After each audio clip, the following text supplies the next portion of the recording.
So solving one-step equations. When I say one-step equations, these can look, these have kind of like three different ways of being written. A one-step equation might look like this. It might look like this. Or it might look like this. Yeah, I'll move as I write. No worries, I always move. Okay, so we have kind of three types of these equations. Right? These ones, what's going on here? We have 3x, which is the same thing as 3 times x. Right? In these ones we have x minus 2. In these ones we have a fraction, 1/4 times x. All of these can be solved with one step. So what does it mean to solve an equation? What does that mean? What does it mean to solve?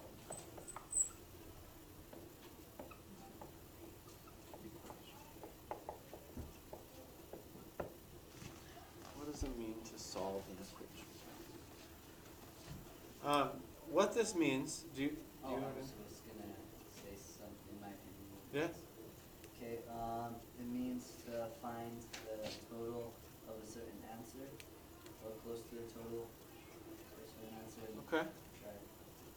Yeah, so solve, we're looking for an answer. Nice. What that's going to look like is we're going to have x equals a number. X equals a number. That's what we want. In other words, x is all alone on one side of the equation.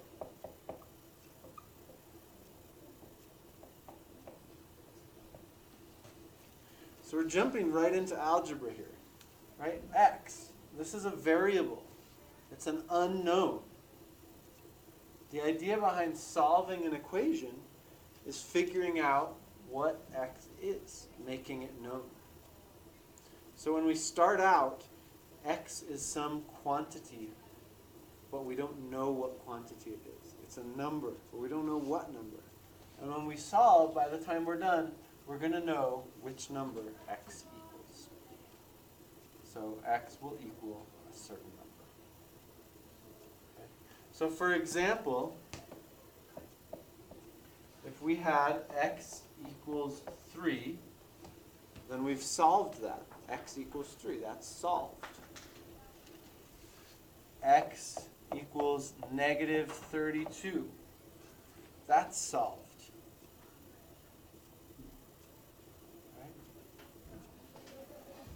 X equals 11 halves. That's solved.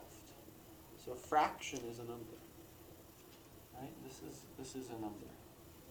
And it's fine to leave fractions like that and say, okay, I'm done. X equals negative 7/3.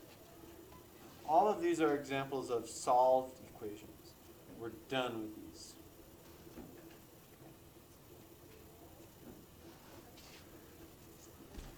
But what about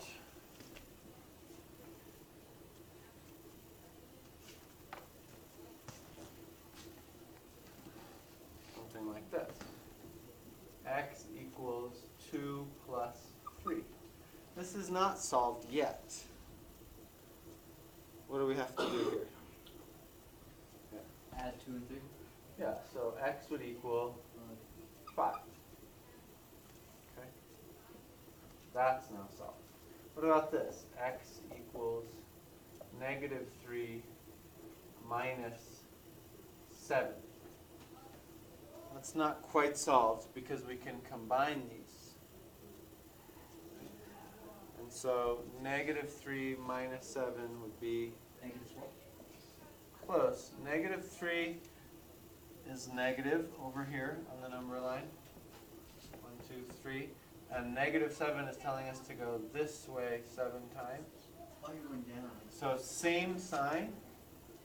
We're actually going to add the numbers. So 3 plus 7 is -10. 10. And Adding. right. We're adding them because we have the same signs. They both move us the same way on the number line. So x is negative. What about this one? So I said fractions are okay, but if we can reduce the fraction, we need to do that. So x equals 4/8. This will be the same thing as divide 4 by 4, we have 1. Divide 8 by 4, we have 2. X equals 1. And then we're done. So you can see that all that pre-algebra stuff is going to have to be used to solve these equations. You need to know how, right, to add negative numbers, to reduce fractions, etc. And when we talk about one step, this is actually not considered a step, right? This is considered just kind of the simplification process when we combine numbers, when we reduce fractions. So what do we mean by one step then? Well, what we mean, let's say we had x plus 8 equals 10. This is a one-step equation. And what we have to know to solve that is what Gary calls the golden rule of algebra. The golden rule of algebra says,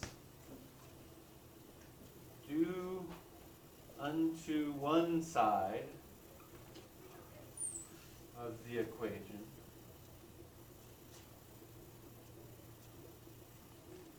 whatever you do unto the other side.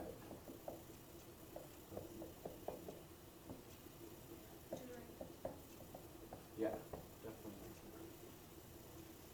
The golden rule. And this is actually a combination of a couple properties.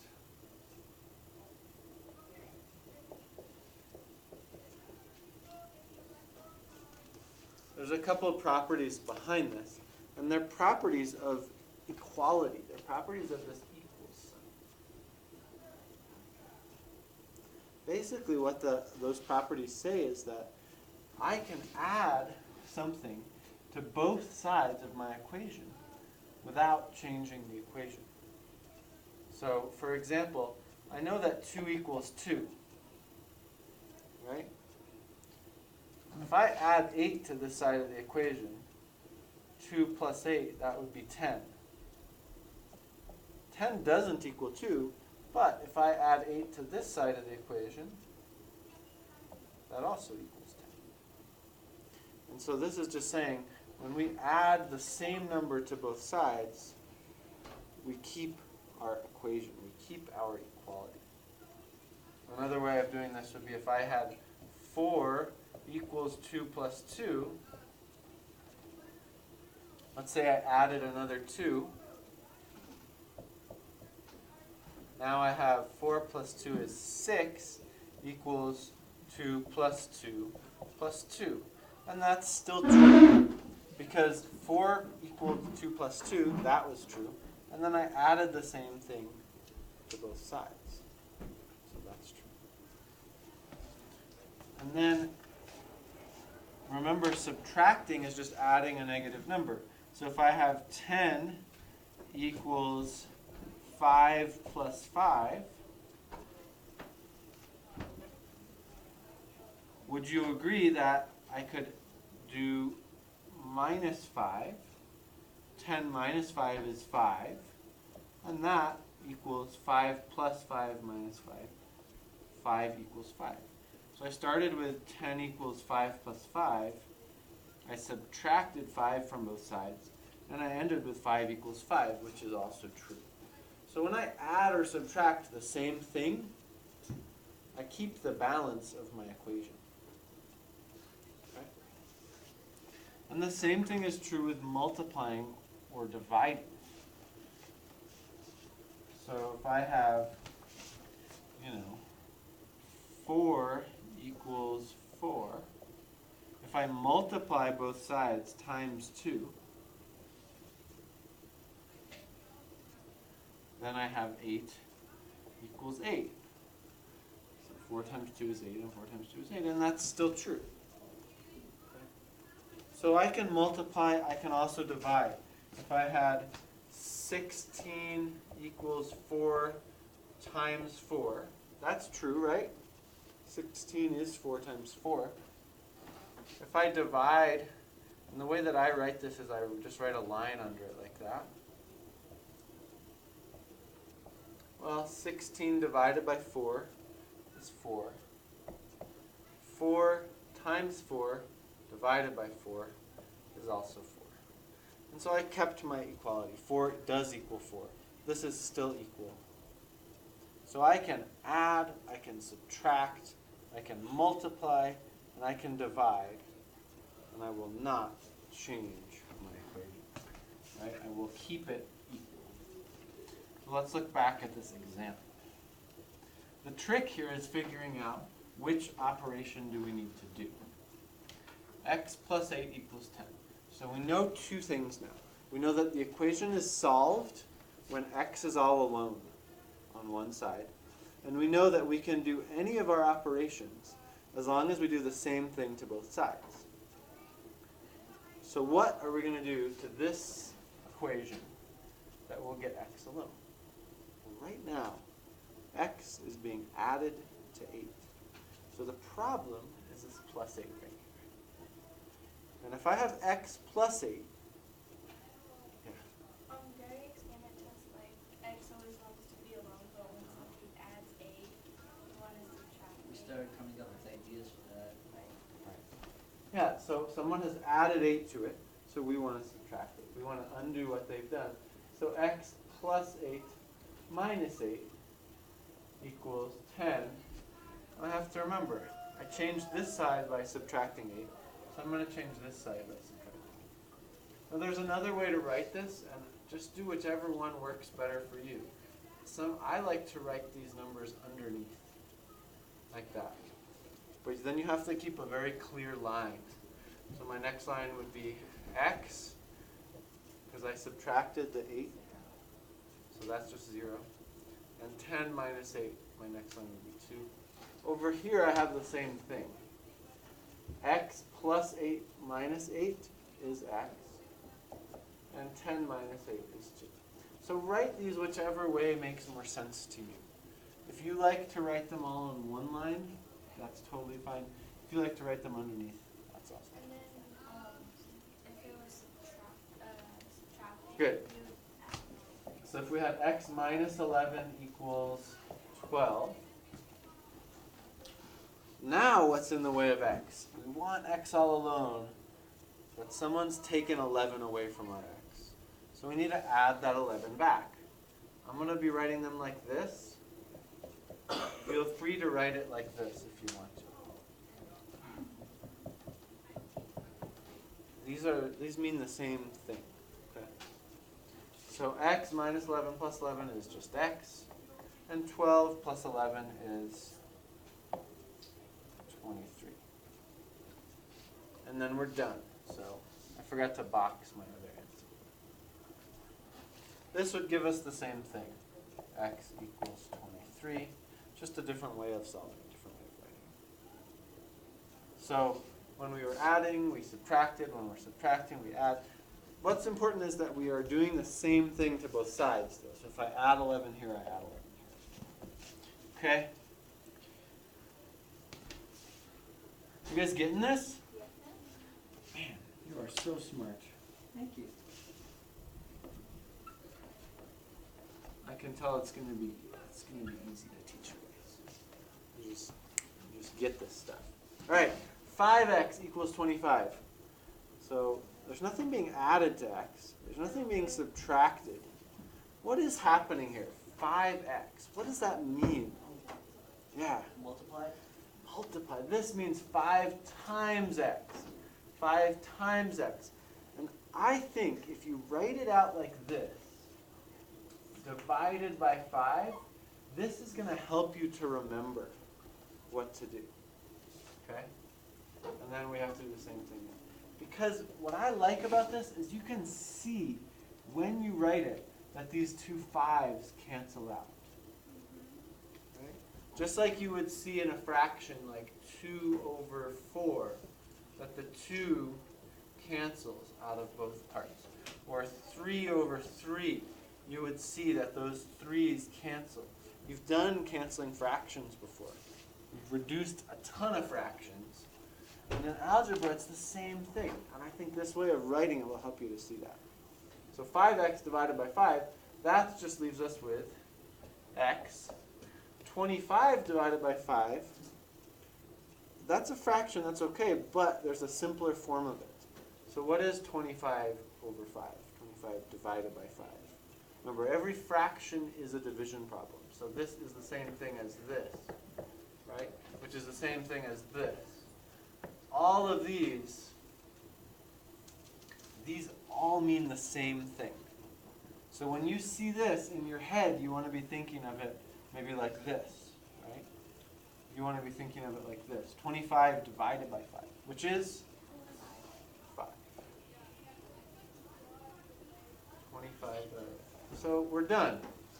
Let's do another example like that. 7x equals 56. So some bigger numbers here. See if we can trip you guys up a little. No, I'm not really trying. I know you guys know 7 times 8 is 56. So 7x, that's 7 times x. So to reverse the 7, to get x all alone, I'm going to divide it by 7. I'm going to cancel off my 7. Okay? So 7 cancels with 7. And I just have x left. 56 divided by 7 is 8. And now I have x equals a number, so I know I'm done. X equals 8. Yeah. Also, you know your multiplication skills really well. You know that 8 times 8 equals 64, and the 7, it would go lower, so you can't really get it lower, so it would be 56 probably. Yeah, nice. Good way of thinking about it. Yay. Right? If you didn't remember 8 times 7, 8 times 8, 64 minus 8. Okay. What if we had something like this? 1/2 x equals 2. Now, the trick here is to remember that fractions are really division. So a fraction is a division problem. So this is really like 1 divided by 2 times x. This is the same thing. I could write it like this. X over 2 equals 2. These are the same thing. Right? So the key to remember here is that fractions are dividing, and the opposite of dividing is multiplying. If I want to get rid of my divided by 2, I have to multiply both sides times 2. Right? And I'm going to write it like this. So I'm going to do the problem in 2 ways. I'm doing the same problem, I just have written it a little differently over here. Okay. So 1/2 x times 2. Well, I like to think of this like this. 2 times 1/2 times x equals 2 times 2. Okay? And 2 times 1/2 is just 1. So really all I have over here is x equals 2 times 2 is 4. And then the same thing happens here. This one you could write it out like this. 2 and then put it over 1 equals 2 times 2. Right? These are parentheses. And then I can see that this would cancel with this. X equals 4. So there's a couple ways of thinking about it in your head. You can think about it however you want to. Are we going to have some of those on our homework? Yes, there will be some like this in your homework. So let's do a couple more examples. 1/3 x equals 4. 1/3 x equals 4. So remember, this is really divided by 3. The opposite of that, times 3. But if I multiply that side by 3, I must multiply this side by 3. 1/3 x times 3, that's just x. That's the whole reason I did this. 4 times 3 is 12. And that's my answer. Okay, 1/7 x equals 9. What am I going to do over here? What do I need? I need XL alone, so what am I going to do? Sarah? You're going to multiply Multiply by 7. And if I do that there, what do I have to do over here? Multiply by 7. What do I get over here? 1/7 x times 7? What does that equal? Just x. That's it. That's the whole reason I did it, right? That's why I chose to multiply by 7, because I knew I was going to get x. I knew that this 7 would cancel with this 1/7. And then 9 times 7 is 60. Oh, so it's like whatever you get with one side equals whatever you get with the other. Oh, that's simple. No way. So if we had like this, I just want to think about this. 1/7, right, times 7. This equals 1. Because 7 divided by 7 equals 1. So remember, fractions are division. So if I had 1/4, what would I multiply that times to get 1? Times 4. Okay. Right. If I had 1/3, what would I multiply this times to get 1? Times 3. 1/9 times what would equal 1? 9. Times 9. This is called the multiplicative inverse, or reciprocals. So that's kind of an important rule to know when you see these fractions. And we're done. We did all 3 or 4 types that I told you guys we were going to do.